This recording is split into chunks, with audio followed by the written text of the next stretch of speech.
ஒரு குருகுலத்தின் வெளியே மனநலம் பாதிக்கப்பட்ட ஒரு மனிதன் அமர்ந்து கொண்டிருக்கிறான். அவனை கண்ணுற்று கருணை கொண்ட சீடன் தன்னுடைய மடாலயத்து குருவிடம் அழைத்து செல்கிறான். குரு சொன்னார், அவரை அப்படியே ஓரமாக ஒரு மூலையில் உட்கார வைத்து விடுங்கள். உணவையும் நீரையும் அருகில் வையுங்கள். ஆனால் உண்ணும்படியோ நீர் பருகும்படியோ யாரும் சொல்ல வேண்டாம். பசித்தால் அந்த மனிதனை எடுத்து சாப்பிடுவார். அவருக்கு எந்த உதவியும் செய்ய வேண்டாம். நீங்கள் யாரும் அவரை கண்டு கொள்ளவே வேண்டாம் என்றார். அவர் சப்தமிடுவார், கற்களை வீசுவார், யாரும் கண்டு கொள்ளக்கூடாது என்று குரு சொன்னதன்படியே அவர் கற்களை வீசும் பொழுதும் சப்தமிடும் பொழுதும் யாரும் கண்டு கொள்ளவே இல்லை. சீடர்கள் அவரவர் வேலைகளை பார்த்தனர்.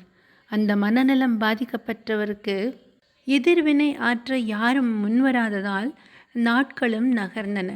ஒரு நாள் அமைதியாக குரு முன் வந்தார் அந்த மனநோயாளி.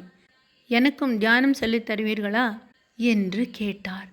இன்றளவும் திபெத்திய புத்த மடாலயங்களில் நடக்கும் சிகிச்சை முறை இது. எதிர்வினையாற்ற யாரும் இல்லை என்றால் அவர்கள் அமைதியாகி விடுகிறார்கள் என்கிறார்கள் திபெத்திய லாமாக்கள்.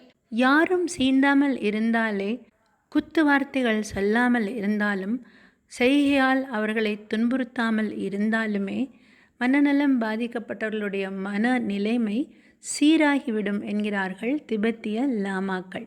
தர்க்கவாதமே பிரச்சனைகளுக்கு எல்லாம் காரணம். நம்முடைய பேச்சே தர்க்கத்திற்கு தீனி. நம் அமைதியே அந்த தர்க்கத்திற்கு பட்டினி.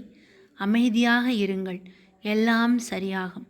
ஒருவேளை சரியாகவில்லை என்றாலும் பரவாயில்லை. நாம் சரியாக இருப்போம். நிதானம் நீளமானது. இதுதான் நிதர்சனமான உண்மை.